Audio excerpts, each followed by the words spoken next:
Vamos a hablar sobre esta propuesta de crear un observatorio de violencia obstétrica y también el derecho a un parto humanizado, por parte, obviamente, el derecho de las mujeres que están o que van a parir, pero por parte de todo el sistema médico, de todas las instituciones y de todos los profesionales que trabajan en esta situación. Lo vamos a hacer con nuestras invitadas.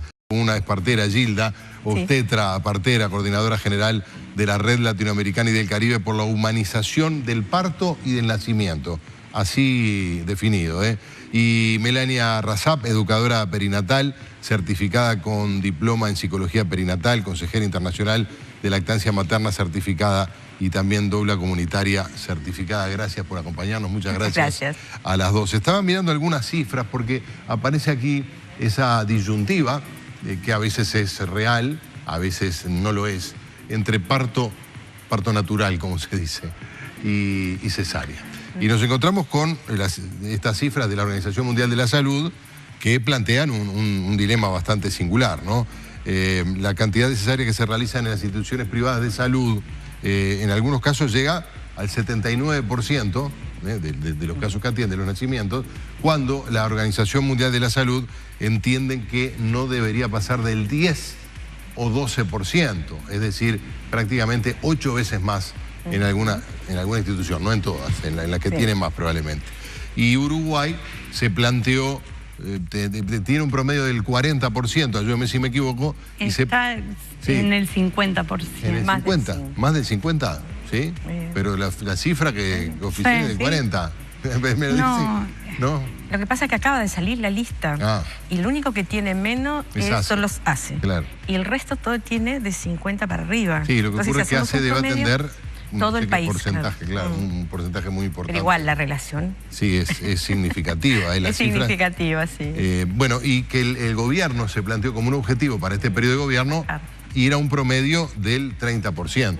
Todavía 3 veces más alto de la OMS, pero menos de la mitad de lo que se encuentra en algunas mutualistas.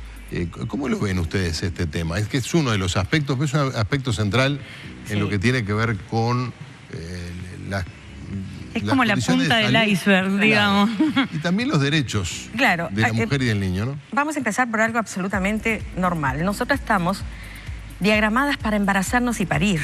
Nuestro cuerpo está hecho para eso. Y todo el proceso se desarrolla por un mecanismo que tenemos en el cerebro y que lo va a disparar bebé cuando esté pronto para nacer, ni antes ni después.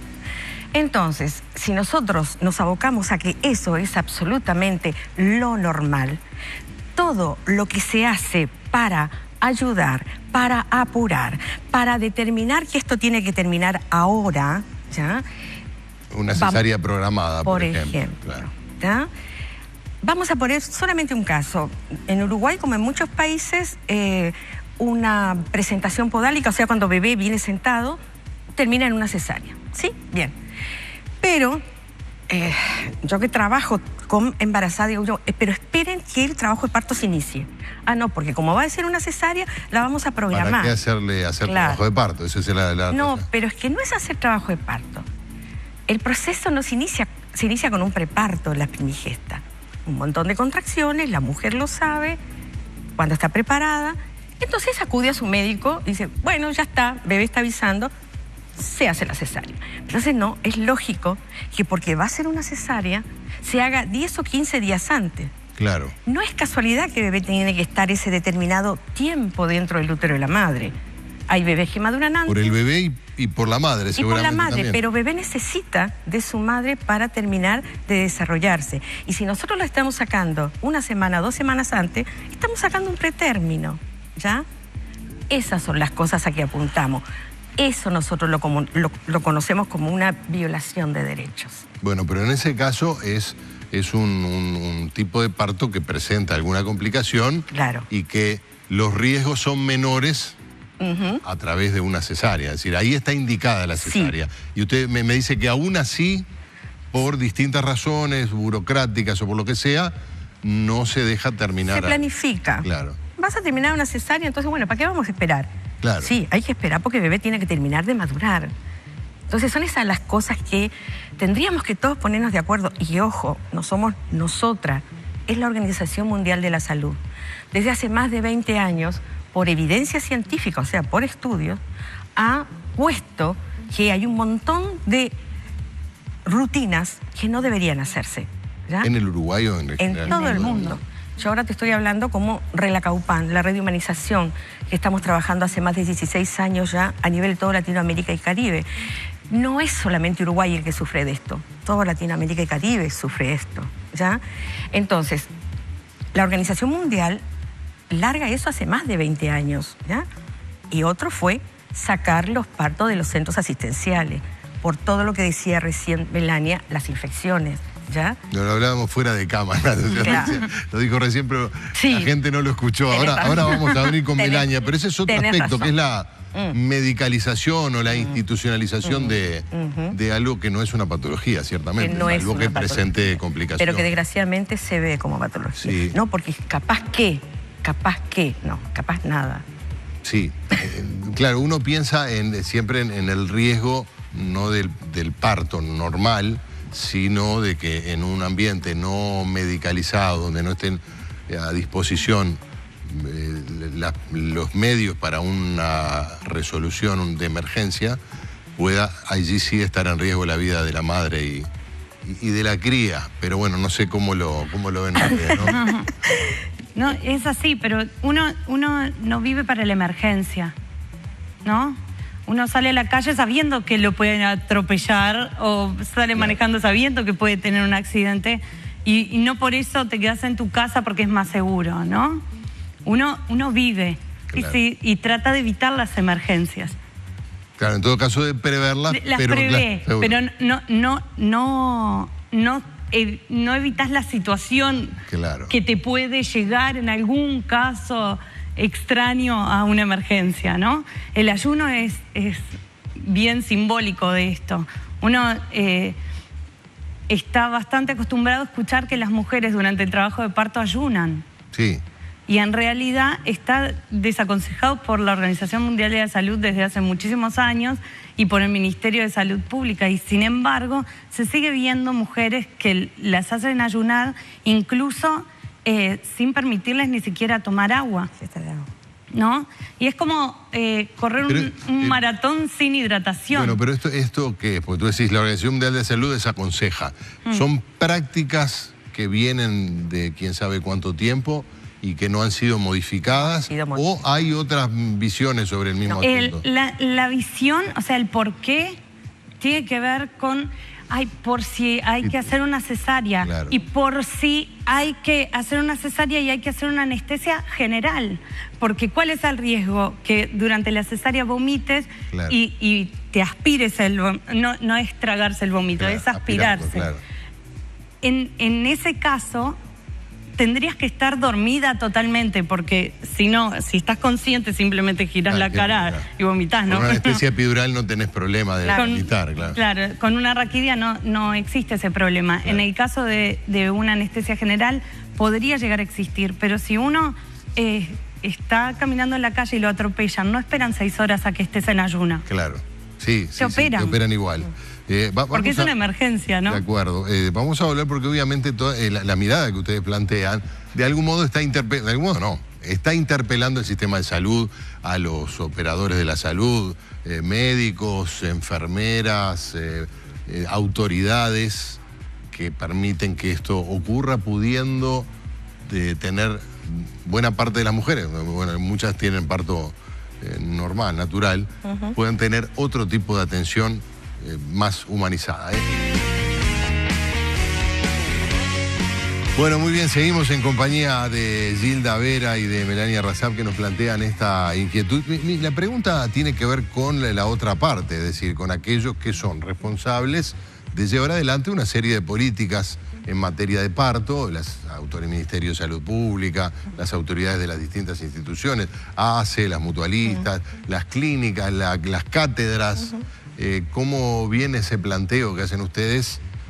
El planteo en general de por qué tienen que humanizarse el parto y por qué crear un observatorio de lo que denominan violencia obstétrica, que es algo que uno le cuesta asociar más allá de que es un momento de movimientos violentos, sí, la obstetricia con la violencia, ¿no? Sí. La violencia, sí, yo sé que es algo bastante pesado como violencia obstétrica. Por eso nosotros también muchas veces hablamos de violación de derechos, ¿no? Y esto yo creo que, y eso se vio ayer en el Parlamento, que tuvimos esa instancia, en el cual hubo muchas personas presentes y también estuvo el Ministerio presente, ¿no? Porque claro, es alguien de la sociedad, un grupo de personas de la sociedad que están trabajando con el embarazo y que ven la necesidad de que se empiecen a tomar pautas y que todos estemos dentro de esas pautas. No que en un lugar se haga algo, que en el otro se haga otro y en el otro se haga otro, ¿sí? Y bueno, y otra de las cosas es medir esto por un observatorio que Melania te puede contar un poquito más. Con gusto. Bueno, eso, el observatorio tiene como objetivo dar visibilidad a los números que hoy por hoy no tenemos, ¿no? Más allá de los números macro de las cesáreas por institución, hay muchos otros números que son de interés. ¿Cuál es el porcentaje de inducciones? ¿Qué es lo que pasa? ¿Cuáles son los resultados perinatales cuando hay una epidural, por ejemplo? ¿Cuál es la diferencia? Que hoy por hoy está tan en boga el tema de la epidural, cuando sabemos que tiene un montón de consecuencias negativas tanto en la mamá como en el niño, ¿no? Porque se dice por ahí que no hay consecuencias en el niño. Por ejemplo, hay un problema grande después para establecer la lactancia después de una epidural y muchas veces se malinforma esto.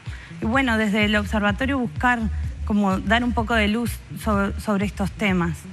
Sabes que te estoy leyendo algunos mensajes que nos están enviando, aquí no me aparece el nombre, algunas es notorio que son las mujeres porque hablan de su propio parto, pero la visión que tienen en general es que esto que plantean ustedes es volver atrás, es retroceder, es renunciar a las ventajas del avance científico, tecnológico, y que finalmente dice, bueno, pero es que mi hija no hubiera nacido si no hubiera sido por la cesárea. Es que no es estar en contra de la cesárea. No. La cesárea es maravillosa y es un beneficio que tenemos nosotros en este momento, que es una intervención segura, ¿no? Que se puede dar en una situación de seguridad que hasta hace no tanto no era posible. No es estar en contra de la cesárea. La cesárea es una intervención muchas veces que salva vidas, pero debería de siempre realizarse para que salve una vida. Si no hay un riesgo de vida, no debería realizarse porque implica muchísimos riesgos, ¿no? Sí, aparece, por ejemplo, referencias a los riesgos de no estar en un centro de salud. Bueno, yo soy partera de la Universidad de la República. Trabajé muchísimos años, partera de parto. Trabajé en el interior del país la gran mayoría de los años y donde las parteras asistimos nosotros a los partos, ¿tá? Por supuesto tenemos un índice bajísimo de cesáreas. Entonces, el que haya una profesional calificada y que está acompañando a esa mujer y que está controlando el trabajo de parto y que se ve que todo esté bien, va a terminar en un parto absolutamente normal.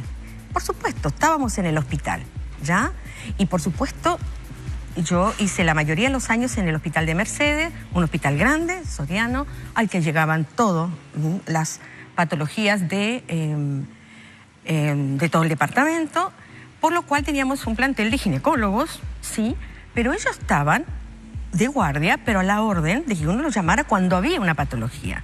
No estaban allí viendo qué iban a hacer, no, el parto lo llevaba adelante la parte. El parto notoriamente no es una patología. No.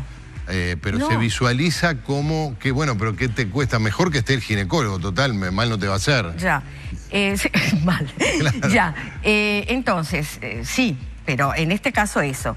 Ahora, inmediatamente que uno está educada para eso, uno veía que algo no iba a andar bien, se comunicaba, venía el ginecólogo, lo conversábamos y se decidía. Pero era un equipo, no era decidido así. Entonces, con todo esto, tenemos que también permitir a las mujeres que decidan sobre sus cuerpos. Bueno, tú querés tener una cesárea, fantástico, sí, está bien. Pero si tú querés un parto natural, tienen que darte las opciones también. Y para eso, yo te decía al principio, nuestro cuerpo está diseñado para un parto normal. En donde nosotros, los profesionales, empezamos a invadir eso, se terminó el parto normal. Porque aquellas hormonas que están actuando en ese trabajo de parto, se empiezan a ir. Cuando empiezan a haber rotura de bolsa. ¿Ya? Listo. Entonces, de rompa la bolsa artificialmente, ya vamos a trastocar el plan de parto que tiene el cerebro y vamos a empezar a necesitar más ayuda, hasta que terminemos en una inversión. Por lo tanto, yo no estoy de acuerdo en que volvemos atrás. No, es darle la oportunidad a las mujeres de recuperar sus cuerpos para los partos normales. Alguien plantea también por allí una cuestión crucial acá, seguramente es una mujer quien lo plantea, no lo estaba mirando, pero hace referencia al dolor. Dice, eso de parir tus hijos con dolor, vamos, a esta altura del siglo XXI, como cuestionándolo porque hay maneras a través de las cuales se puede evitar incluso el dolor del parto. Gerardo, el dolor... O del dolor del nacimiento del hijo, no necesariamente el parto. El dolor es algo que está presente en nuestras vidas. Nosotros no tenemos solamente dolor cuando vamos a parir. Tenemos dolor cuando tenemos un problema en la muela, en el estómago, nos caemos, nos quebramos. El dolor siempre está presente. El dolor es un amigo que nos avisa que algo no está bien en el cuerpo. ¿Ya? Bien. Cuando esa mujer está preparada, respira, se relaja, sabe lo que está pasando en su cuerpo, el dolor se minimiza. ¿Por qué? Porque la hormona del dolor que está en el cuerpo, ¿sí?, va a pasar a dominar y hacerla absolutamente paciente de ese dolor. ¿Ya? No va a necesitar ninguna hormona. ¿Que está presente? Sí, pero no está presente en todo el trabajo de parto. Posiblemente sí en la última instancia en donde se está completando dilatación. Porque esa mujer está conduciendo su trabajo de parto, está respirando, se está aflojando, mujeres preparadas. Claro, y en todo caso las situaciones complicadas o que pueden derivar de necesitar una ayuda médica. Ahora, alguien tengo que terminar el programa, pero plantea por allí, pero si esto se arregla, como hay ahora, algunos salas de nacer, es un lugar, no es un quirófano, no es una sala de partos, es un lugar donde hay una cama, un lugar más acogedor, más cálido. ¿Eso podría ser una solución para ustedes? La clave es, por un lado, la intimidad, porque para que el trabajo de parto progrese es necesario muchísima intimidad y cuidarla como un tesoro, la intimidad. Y por otro lado, tiene que ver con el manejo de los profesionales al servicio de la mujer, ¿no? Que es bastante la clave, no estar interviniendo sobre un proceso que va marchando, tal vez a su tiempo, a su ritmo, pero va marchando, ¿no? ¿Ya plantearon el reclamo ante el Parlamento del Observatorio de Violencia Obstétrica? No es un reclamo. El observatorio es una iniciativa desde la sociedad civil y simplemente ayer en el Parlamento planteamos el problema de la violencia obstétrica y cuáles son los caminos que encontramos nosotros desde la sociedad civil para evitarla, ¿no? Bueno, supongo que habrán tenido contacto también con las clínicas de perinatales y obstétricas y ginecológicas de la universidad. Ahora en lo que se va a trabajar va a ser en el proyecto de ley. Ahí se va a trabajar todo el mundo, por supuesto. Y están invitados todo el mundo. Esto fue un grupo de personas... No sé si irán, porque están invitados. Claro, sí, están invitados. Es un grupo de personas que, bueno, movilizó esto, salió a la luz pública y, bueno, vamos a aprovechar que todo el mundo se sume. Está claro. Gilda, Melania, gracias a las dos. Muchas gracias por el espacio. Y a ustedes por estar allí. Nos reencontramos mañana para compartir nuevamente la tarde en casa.